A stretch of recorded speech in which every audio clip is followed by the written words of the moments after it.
Hi, today we're going to be reading one of my favorite books, The Seven Silly Eaters by Mary Ann Hoberman.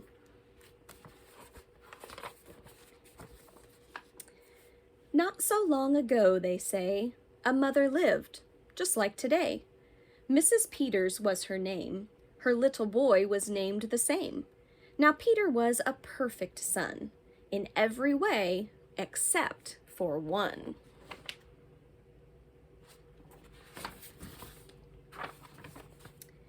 When Peter was just 1 year old, he did not like his milk served cold. He did not like his milk served hot. He liked it warm, and he would not drink it if he was not sure it was the proper temperature. But Mrs. Peters did not mind. She was a mother, sweet and kind, and when his milk spilled on the floor, she patiently prepared some more. She'd take the bottle from the shelf and chuckle softly to herself. What a silly sort of eater is my darling baby Peter.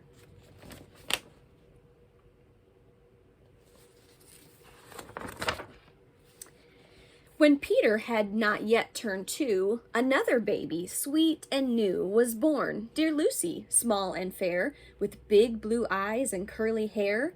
But long before this child was grown, she had opinions of her own, of what she'd eat and what she'd not. She hated milk, both cold and hot, and warm was worst of all. Instead, whenever Lucy dear was fed, she bellowed for pink lemonade. Not from a can, oh no, homemade.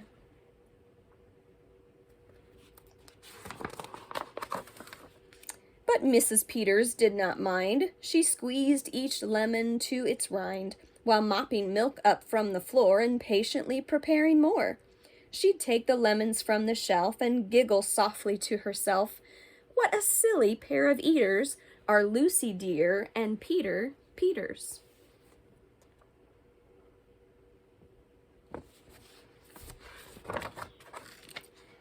Now Lucy grew and Peter grew, till he was 3 and she was 2. And who was one? Why, little Jack, with eyes so brown and hair so black, a happy baby, never cross, but all he'd eat was applesauce. Peeling apples by the pound, Mrs. Peters faintly frowned. She'd take the apples from the shelf and murmur weakly to herself, what a silly bunch of eaters are Lucy, Jack, and Peter Peters.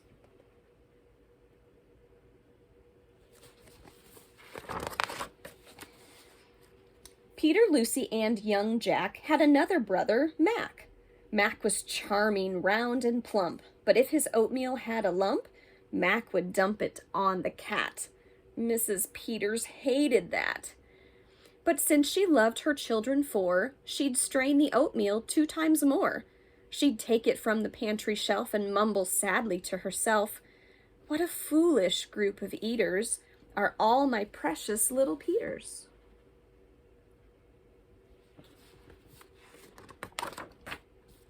Before another year was through, who came along? Why, Mary Lou. She was a darling, sweet and bright, and had a healthy appetite. That is, as long as she was fed soft and squishy homemade bread. Poor Mrs. Peters got no rest, but still she did her very best. She'd take the flour from the shelf and mutter feebly to herself, what a fussy bunch of eaters are all my lovely little Peters.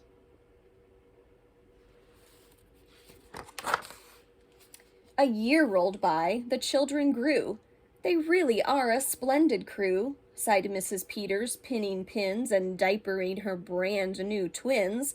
Little sisters, quick and smart, impossible to tell apart, but Flo liked poached eggs, Fran liked fried. If she mixed them up, they cried. Tired to the very bone, Mrs. Peters groaned a groan. She'd take the eggs down from the shelf and whisper weakly to herself, what persnickety young eaters are all my 7 little Peters.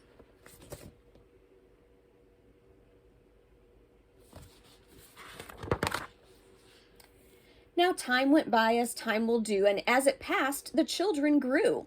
The problem was that as they grew, Their appetites kept growing too, but not their choice of what to eat. Each child continued to repeat. They wanted what they'd had before. The trouble was, they wanted more. Creamy oatmeal pots of it, homemade bread and lots of it, peeling apples by the peck. Mrs. Peter was a wreck.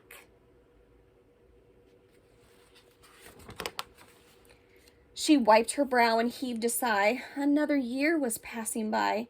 In fact, she realized with sorrow her birthday would arrive tomorrow. Drearily she shook her head and wearily went up to bed.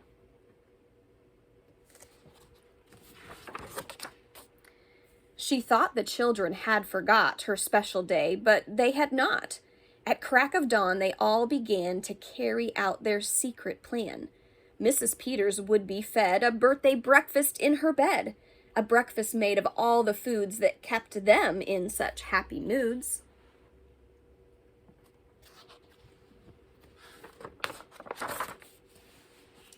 So while their weary mother slept, down the stairs the children crept, and from the cupboards and the shelves happily they helped themselves. Cheerfully they chopped and stirred, preparing what they each preferred. But despite the pains they took, since nobody knew how to cook, to measure things or make them hot, the more they tried, the worse it got.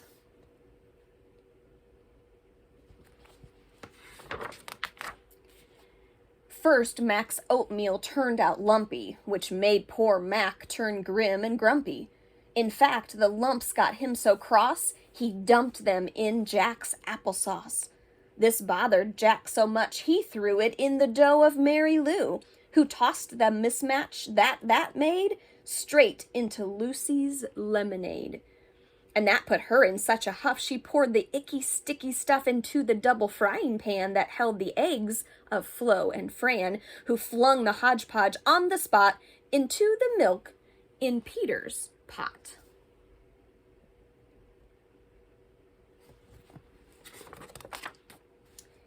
But when they saw what they had done, they wished they never had begun. They'd hardly slept a wink that night, and still things hadn't turned out right. And even though they'd tried their best, it hadn't worked. They were depressed. They'd be in trouble, too, unless they found some place to hide the mess. The oven seemed the perfect spot. They all forgot it still was hot. They stuck the pan inside, and then they all went back to bed again.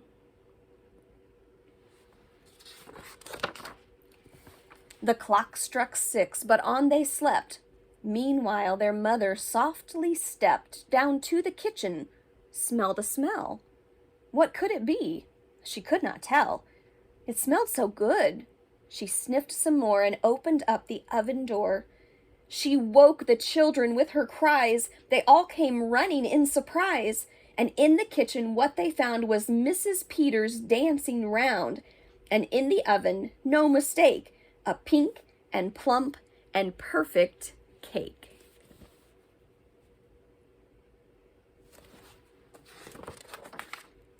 And as their mother danced with glee, she cried, "A birthday cake for me? A birthday cake still piping hot? To think I thought that you forgot. Now tell me, please, how did you make this pink and plump and perfect cake, so high and light and smooth as silk?" "It's smooth as silk from all my milk," said Peter.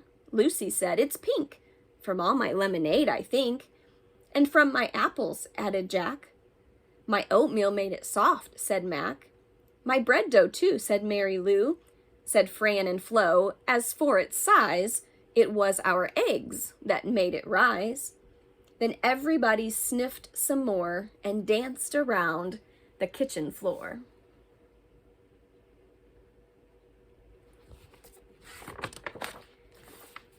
They put the cake upon a dish and lit the candles. "Make a wish," the children cried, "before you blow." And Mrs. Peters did just so. And what is more, her wish came true, as birthday wishes always do.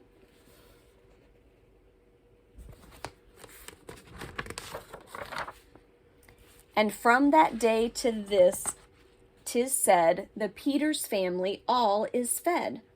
A single, simple meal, just one, a meal that's good for everyone, a meal on which they all agree, made from their secret recipe. They all take turns in mixing it, they all take turns in fixing it. It's thick to beat and quick to bake, it's fine to eat and fun to make.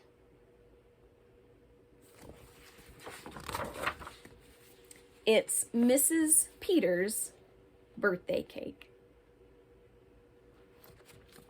I hope you've enjoyed The Seven Silly Eaters. It's a fun book to read and to take a look more closely at all the pictures too.